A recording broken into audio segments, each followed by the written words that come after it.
Assalamu alaikum, my brothers and sisters. I'd like to speak about the parents' duties towards their children and in particular concentrate on a certain aspect of it. When we have a father, for example, who Allah has blessed with a child, that is a very, very high status. It is something so high that the father's role is absolutely important in the home. The father is more or less a person who is very, very responsible. And as the Prophet ﷺ says, كُلُّكُمْ رَاعٍ وَكُلُّكُمْ مَسْئُولٌ عَنْ رَعِيَّتِهِ. Each one of you is a shepherd and each one of you is responsible for the flock. So I have been receiving emails from many people, unfortunately, who have been abused or molested by their own fathers. This is extremely dangerous. It's a topic that needs to be addressed. Because, my beloved fathers, it is your duty to protect your daughters and your sons. You, as a protector of your daughters and sons, when you abuse them, the punishment will be extremely severe. You need to know that the wrath of the Almighty will be extremely severe and it will catch up with you at some point. What you also need to know is that child will be affected in a very big way. The child will be affected in the childhood as well as later on as a teen and even as an adult. The scars will never leave. So this is why it is one of the most dangerous crimes, one of the most serious crimes that one could commit. Remember, as a parent, as a father in particular, if you have your daughters, learn to protect them. That's what your job is. You're supposed to be protecting them, safeguarding them, guiding them, nurturing them, being a role model to them. But if you were to abuse them, and this abuse starts with the verbal abuse. Sometimes people think, I don't abuse my children, but you do. They're depressed because of the way you talk to them. They're upset, they're sad, they suffer, they're suicidal because of the way you speak to them.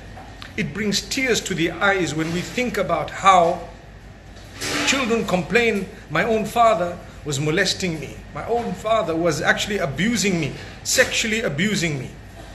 This is something, my brothers and sisters, that needs to be spoken about. You lose that status of fatherhood if you do that.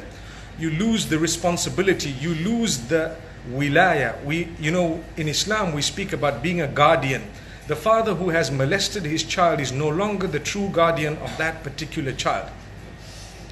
The child needs to be saved. We save that child, whether it is the mother who comes in. Sometimes the mothers don't even know. And sometimes the mothers also abuse their own children. Sometimes it's verbal abuse, sometimes it's different types of abuse. We need to be careful. It's an amana, it's a trust entrusted to us by Allah subhanahu wa ta'ala. While we're supposed to be protecting them, we're the ones who are making their lives a misery. If that's the case, remember, the rod of the Almighty is very, very close and it is severe. So, my brothers and sisters, it's something we need to speak about and address. Those children who have been abused in this way, where are they going to go for help and how do they go for help? I would normally tell them to report it to the police station because it is best to see a father of that nature jailed in the most ruthless way. How could you do that?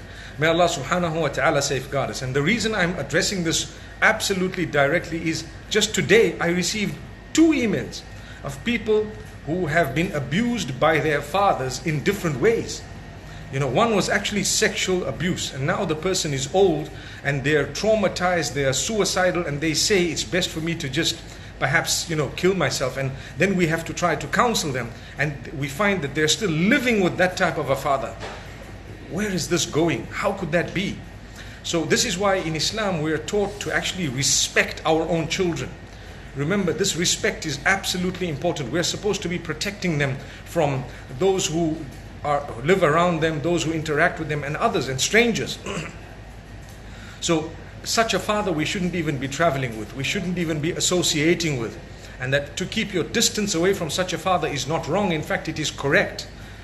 And when will the apology come? Will it ever come? And is that remorse actually true? Because some people feel they're entitled, astaghfirullah. May Allah forgive us.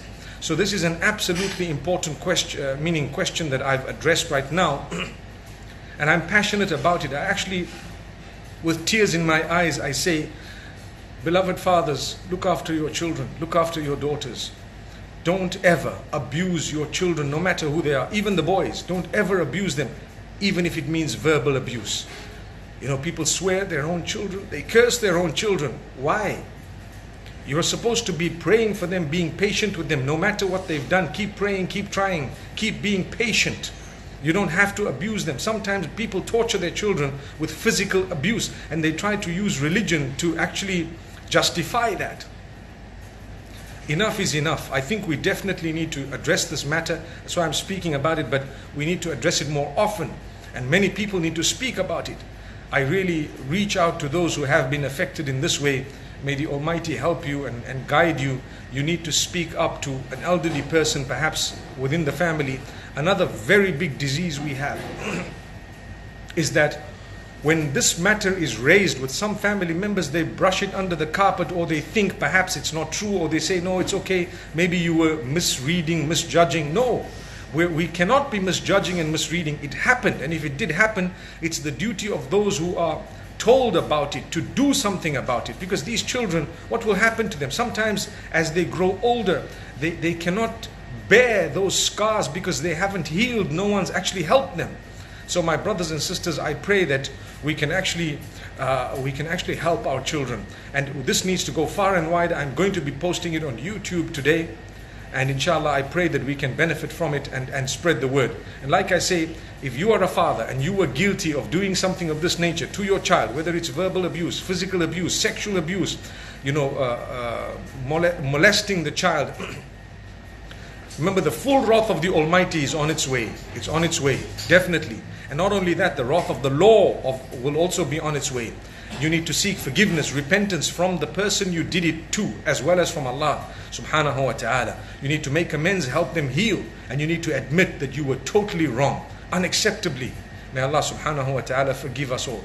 May He open our doors, protect our children. May Allah safeguard us all. Thank you so much for listening. It's going to be a short session, but I was so passionate about it, I couldn't wait.